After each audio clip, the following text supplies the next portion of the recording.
Hoy vamos a meternos de lleno en una de las décadas más caóticas y a la vez más importantes de la historia peruana. Pensemos en esto. Justo después de la independencia, entre 1827 y 1836, el Perú se convirtió en una especie de campo de pruebas, un lugar donde se experimentó con la idea misma de ser una república. Fue un proceso marcado por la ambición, por el conflicto constante y sobre todo por el surgimiento de los caudillos. Y miren, no hay mejor forma de resumirlo que con esta frase del gran historiador Jorge Basadre. Él no habla de inestabilidad, no, él usa una palabra clave: laboratorio. Un experimento donde las ideas sobre cómo gobernar no se debatían en un congreso, sino que se probaban a balazos en el campo de batalla. Y ojo al detalle que él subraya: a veces con violencia. Esa idea de un experimento político violento va a ser nuestra guía. Bueno, empecemos entonces con el primer gran experimento de este laboratorio. Cuando Simón Bolívar se va del Perú, se abre una ventana, una oportunidad para intentar algo diferente. Un gobierno basado en leyes, en instituciones y no en la voluntad de un solo hombre. Pero, claro, el punto de partida era complicadísimo. Imaginen la situación. La nueva república estaba básicamente en bancarrota. No había dinero para nada. Y, para colmo, las élites de las diferentes regiones no se fiaban las unas de las otras. No existía eso que llamamos unidad nacional. Sobre un terreno tal inestable, cualquier proyecto político lo iba a tener muy, muy difícil.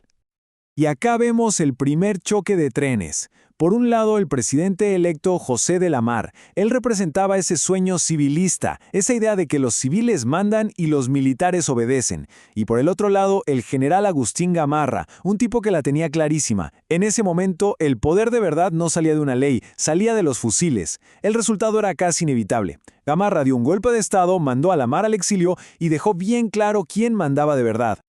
Este episodio nos presenta la palabra clave de toda esta época: el caudillismo. Y es fundamental que entendamos bien qué es.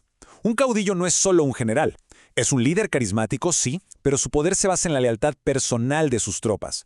Sus soldados le son leales a él, no a la Constitución ni a la bandera.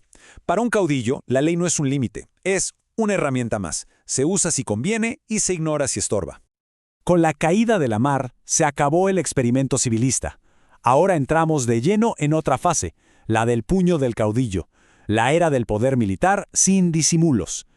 Ese ideal de un gobierno de leyes quedó aplastado, y el poder pasó a ejercerse por la fuerza bruta, encarnada en la figura de Gamarra.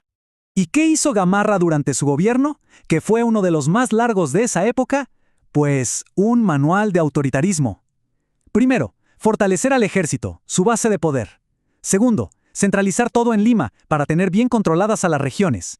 Y tercero, y esto va a ser crucial para lo que viene después, empezó a ver a Bolivia no como un país hermano, sino como un peón en su tablero de poder. Su visión era un país gobernado con mano de hierro. Pero claro, gobernar a la fuerza siempre tiene consecuencias. La oposición creció por todos lados. Por un lado, los liberales en el Congreso, que todavía soñaban con una república de leyes. Por otro, las élites de las regiones, que estaban hartas del control de Lima.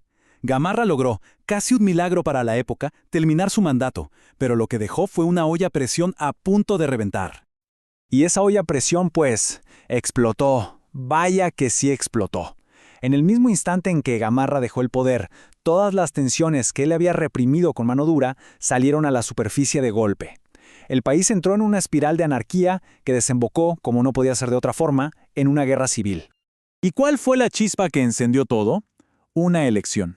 El Congreso se atrevió a desafiar al poder militar y eligió a un civilista, Luis José de Orbegoso. La reacción de los seguidores de Gamarra fue instantánea, un no rotundo. Para ellos, un gobierno que no tuviera su visto bueno era sencillamente ilegítimo, y se alzaron en armas. Y así llegamos a una situación absurda.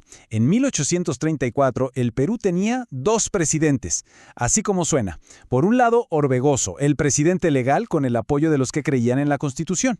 Y por otro, Pedro Pablo Bermúdez, un general proclamado presidente por los militares rebeldes. El país estaba literalmente partido en dos. La guerra era un hecho.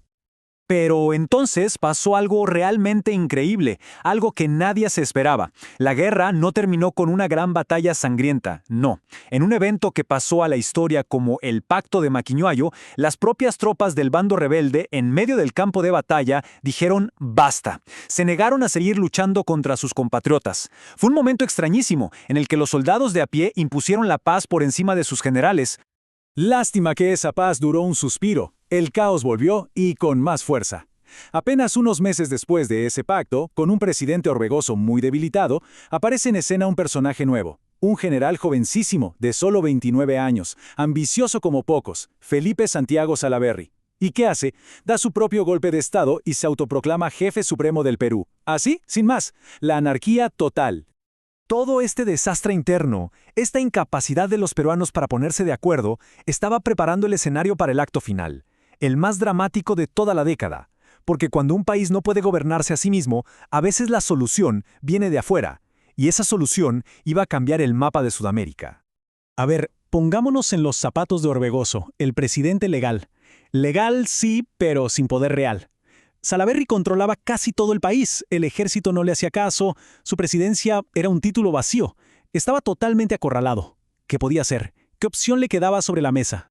Pues tomó una de las decisiones más polémicas y trascendentales de toda la historia del Perú. No pidió ayuda a otro general peruano, no, le pidió ayuda militar al presidente de otro país, a Andrés de Santa Cruz, el presidente de Bolivia. En esencia, invitó a un ejército extranjero a meterse en la guerra civil peruana para que lo salvaran. Y las consecuencias fueron fulminantes. El ejército boliviano, que estaba mucho mejor organizado, entró en el Perú, derrotó a las fuerzas del joven Salaverry y lo fusilaron. Fin de la guerra. Pero esa ayuda, claro, no fue gratis. El precio fue la soberanía.